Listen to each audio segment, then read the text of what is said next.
اللہ اللہ۔ کیا جہیز دینے سے وراثت کا حصہ ختم ہو جاتا ہے؟ بیٹی کو شادی کے وقت والدین جو جہیز دیتے ہیں یا شادی کے بعد ضرورت کے وقت کوئی زیادہ رقم دیتے ہیں، اگر اس وقت وہ بیٹی سے پہلے سے طے کر لیں کہ اتنی رقم میراث میں سے آپ کے حصے سے منہا کر لی جائے گی، تو کیا اس طرح کر لینے سے ترکے میں بیٹی کا حصہ ختم تو نہیں ہو جائے گا؟ عبدالعزیز صاحب گجرات سے۔ نہیں جناب، اس طرح کرنے سے پھر بھی دوبارہ اس کو حصہ ملے گا۔ اگر ایک باپ نے اپنی بیٹی کو 1 کروڑ روپے کا جہیز دیا اور اللہ نہ کرے جہیز دیتے ہی اسی دن باپ کا انتقال ہو گیا، تو بقیہ 1 کروڑ میں اس بیٹی کا اتنا ہی حصہ ہوگا جتنا جہیز ملنے سے پہلے تھا۔ تو اس لیے اگر یہ چاہتے ہیں کہ آپ بہت زیادہ پیسہ دے رہے ہیں بیٹی کو اور وراثت سے حصہ ختم کرنا چاہتے ہیں تاکہ دوسرے وارثوں کا نقصان نہ ہو، تو پھر اس کا طریقہ یہ ہے کہ بیٹی کو آپ قرض کی صورت میں وہ دیں، گولڈ دیں، گولڈ۔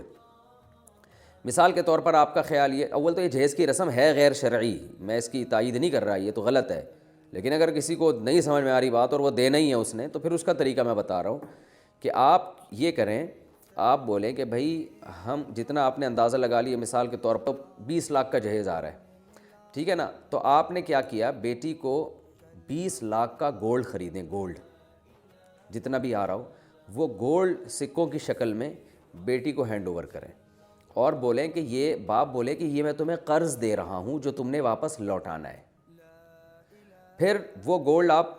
جب بیٹی کے قبضے میں آئے تو پھر بے شک بیٹی سے واپس لے کر اسے کیش کرا دیں اور اس سے بیٹی کو جہیز خرید کے دے دیں۔ اس کے بعد ہوگا یہ کہ جب ابا کا انتقال ہوگا تو بیٹی کا جتنا بھی حصہ ہے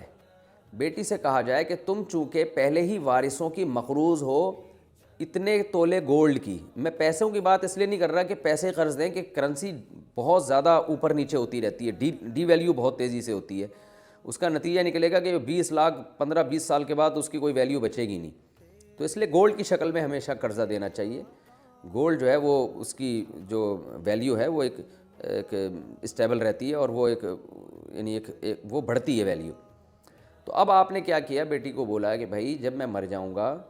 تو بیٹا یہ قرض ہے جو آپ نے واپس لوٹانا ہے۔ تو پھر آپ نے دیکھا باپ کے مرنے کے بعد بیٹی کا حصہ بنتا کتنا ہے۔ اگر آپ نے دیکھا کہ ان کو آپ نے 20 لاکھ روپے، فار ایگزامپل 20 تولے سونا تھا، وہ 20 تولے سونے سے زیادہ اس کا حق بنتا ہے، تو وراثت میں سے جتنا حق بنتا ہے اضافی وہ دے دیا جائے۔ 20 تولے اس سے یوں کہا جائے کہ وہ تمہارے وہ جو قرض ہم نے لینا تھا اس میں سے ہو گئے، اور اگر اس سے کم حق بنتا ہے تو اس سے بیٹی سے کہا جائے کہ بھئی تم ابا کی 20 تولے کی مقروض تھی، اس میں 10 تولے تمہاری وراثت کے بنتے ہیں تو 10 تولے رکھ لو، باقی 10 واپس کر دو، اور جو واپس کرے گی تو اس 10 میں پھر جو اس کا حصہ ہوگا وہ ہوگا۔ تو جب بھی کسی وارث کو بڑا کوئی رقم باپ دیتا ہے نا بیٹے یا بیٹی کو، تو اس طرح سے قرض کی شکل میں دینی چاہیے تاکہ وراثت میں پھر اس کا حصہ ختم ہو جائے۔ تو ختم نہیں ہوگا، وہ یوں ہوگا کہ ہمارے مرنے کے بعد یہ قرض آپ نے واپس کرنا ہے، تو اب جب قرض واپس کرنے کی باری آئے گی تو بھائی دیکھ لیا جائے گا آپ کا حصہ کتنا بنتا ہے، تو اس حصے میں سے اس کو ایڈجسٹ کر لیا جائے۔ یہ ایک بہترین ہیلہ ہے، تدبیر ہے، جو وراثت میں جب کسی کو زندگی میں کچھ دینا چاہیں اور وراثت سے اس کا حصہ محروم کرنا چاہیں تو یہ طریقہ ہو سکتا ہے، اس کے علاوہ کوئی بھی طریقہ نہیں ہو سکتا۔ اللہ اللہ اللہ